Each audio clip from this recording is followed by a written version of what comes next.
Today we will be with Mr. Katsim. He has been part of the Social Security Board for over 11 years. He is an inspector now in the San Pedro branch, and he will be enlightening us with how they communicate at the Social Security Board. So, Mr. Katsim, what line of communication do you guys use at the Social Security Board? Okay. At Social Security, we have I would say, many lines of communication. First of all, we have uh, an online uh, system named as intranet, whereby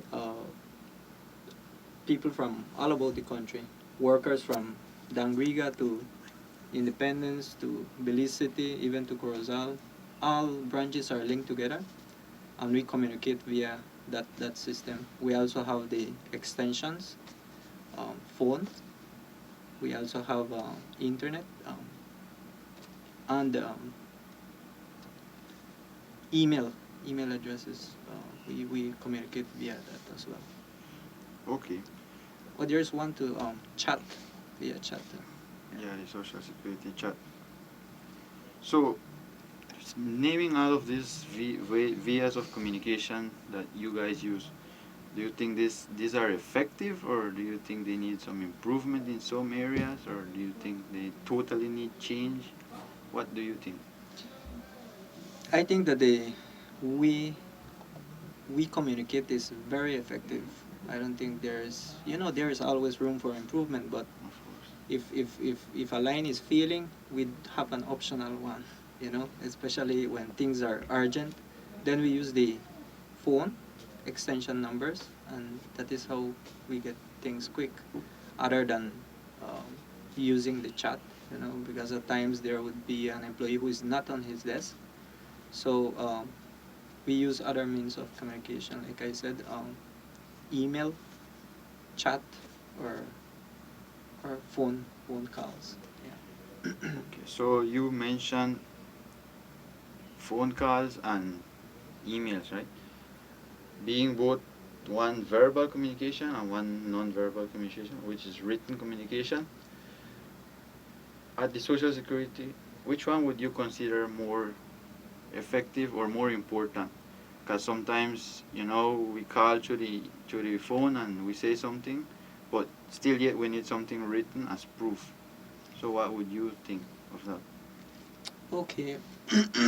When it comes to policies um, that the legal department has revised and has discussed, and they have formulated, especially, let's say, something that would affect all the branches, right? Like articles or interpretations of a certain part of the law. Then emails are more effective, no? In that they send us an email where a memo is posted, and that is how we get it.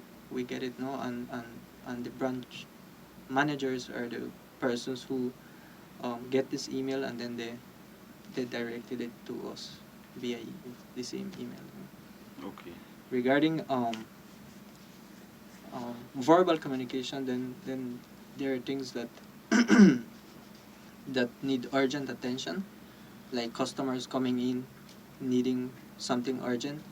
If a check has been sent to a particular branch, or if a card has been received from a particular branch, then yes, we communicate via phone calls, no? And that is very effective as well. So you mentioned memos just now. That is a written way of communication.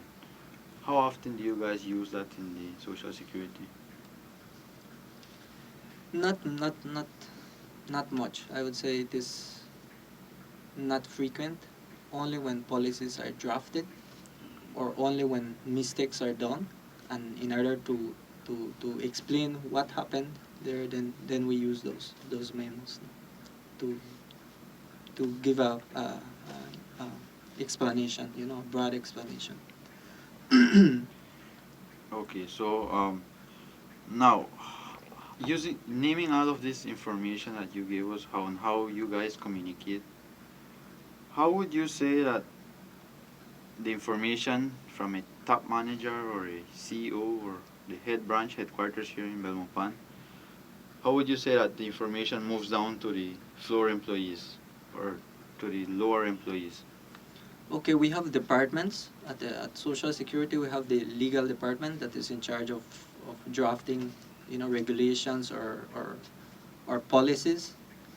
And if there is a policy that needs clarification or whatever to be disseminated among staff, then it is sent via email from legal department after thorough discussion with managers. With general managers first of all, and then it trickles down to the managers of all branches, and then the managers would be the persons responsible to disseminate the information to the staff members. Yeah. Okay, so you say it comes from the top, Yeah. trickles down to head Uh, managers, supervisors, and to the lower employees. Yes, we have the departments, let's say legal department, general managers.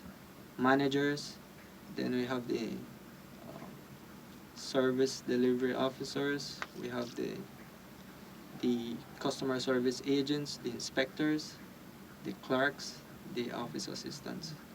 Okay. So, we know that a common problem with communication is vain communication, gossip or so, right? How do you guys experience this at the Social Security? And Of course, yes. how do you address this problem, this issue? Yes, we do have these sort of things, and at Social Security, I have in the experience that I have there, it's that we usually deal with this type of information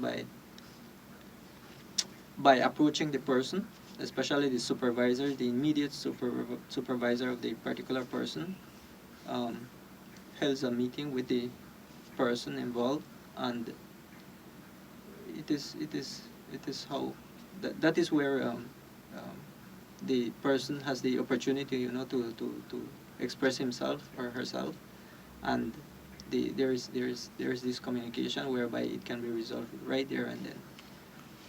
Okay, Mr. Katsim. Well, I think that's about it for this interview. Thank you very much for providing us information. You're welcome.